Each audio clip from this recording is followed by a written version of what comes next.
Well, freelance photojournalist Holly Pickett has been in and out of Sirte recently, putting together a story on ambulance drivers in that contested town. She was actually in the city on Thursday when she saw an ambulance go zooming past her. Holly joins us now by phone from Misrata to talk about this and to share her photos with us. Holly, this is quite an incredible story.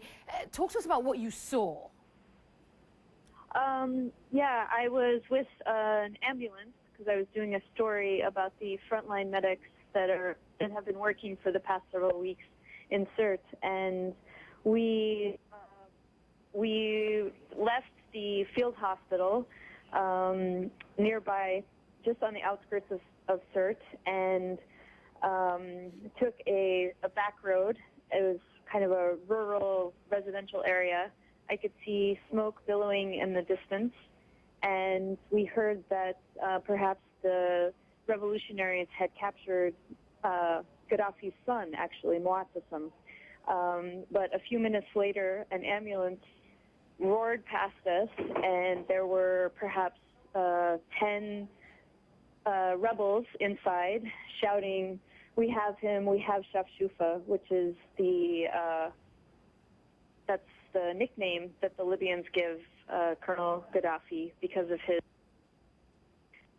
So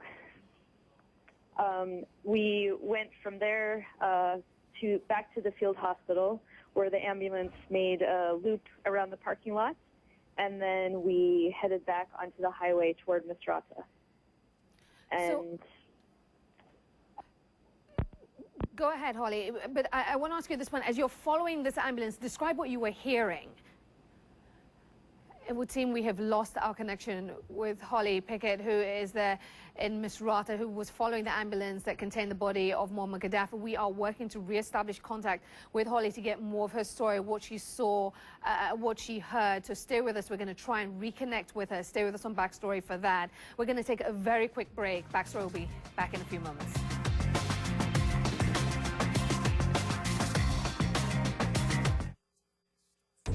Sometimes, to understand the present, you have to go back to the past. And this time, it's a race.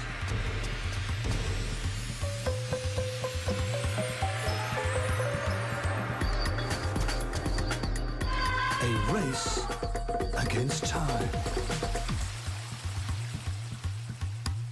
But time is running out. The Masdar Institute of Science and Technology in Abu Dhabi is a research-driven graduate-level university focusing on advanced energy and sustainable technologies. Developed in partnership with MIT, it is attracting tomorrow's innovators and future leaders from around the world.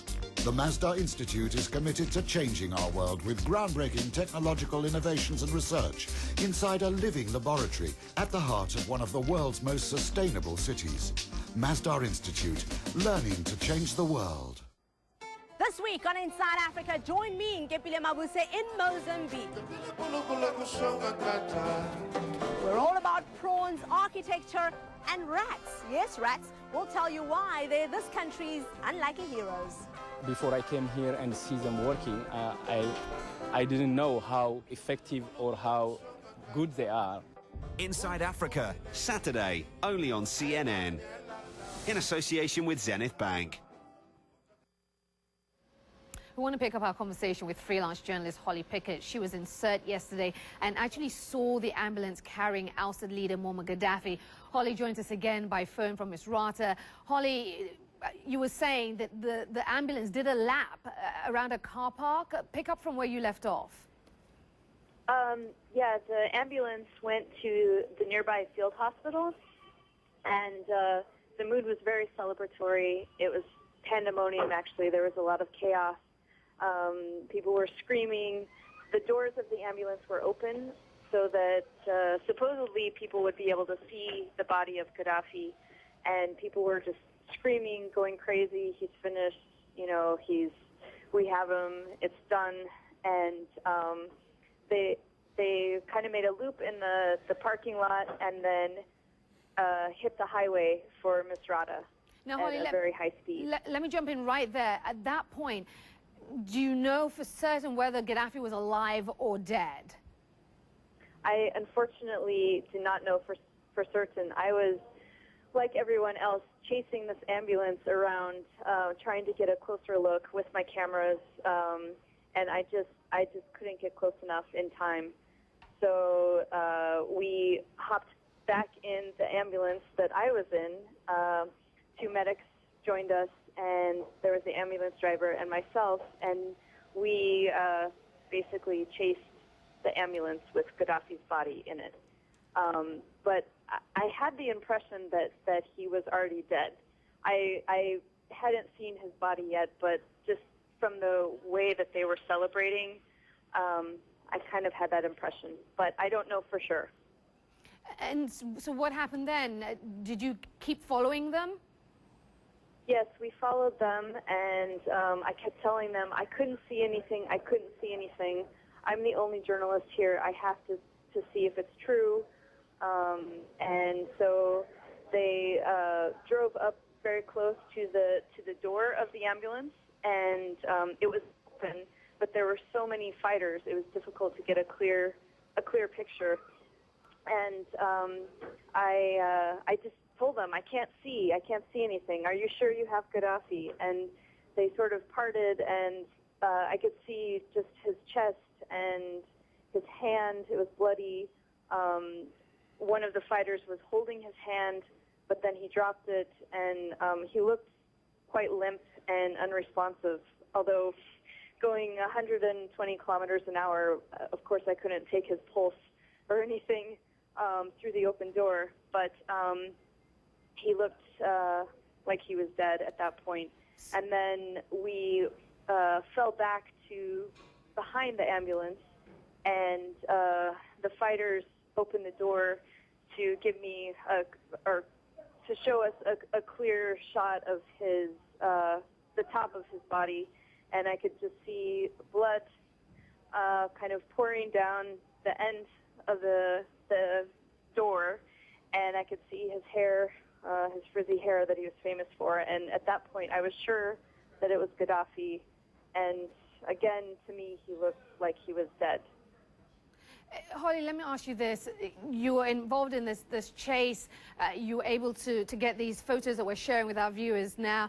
So much speculation on the day after it was confirmed that Gadhafi had indeed been killed. Many questions about how he met his ending. As you're there on the ground, you're speaking to people, have you been able to draw any kind of conclusions as to what happened? Well, my impression is that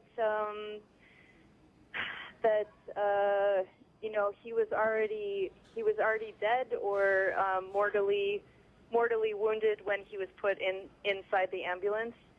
I've seen videos that have been shown to me that appear to show him alive in the hands of the revolutionaries.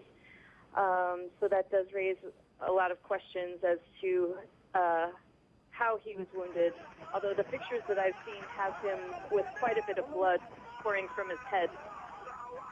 So it's very difficult to tell if he died in the ambulance from the wounds that he had already received, or if he was indeed shot in the head after he was captured. So it's very difficult to tell. Yeah, no doubt about it. Very difficult to tell. Many questions being asked. Holly, Ron, thank you so much for joining us here on Backstory and sharing with us what you saw as you chased that ambulance and that high-speed chase there. We appreciate it. We're going to continue to check in with you. Thank you, Holly. Stay safe. Now, Muammar Gadhafi was captured and killed after fleeing his hometown of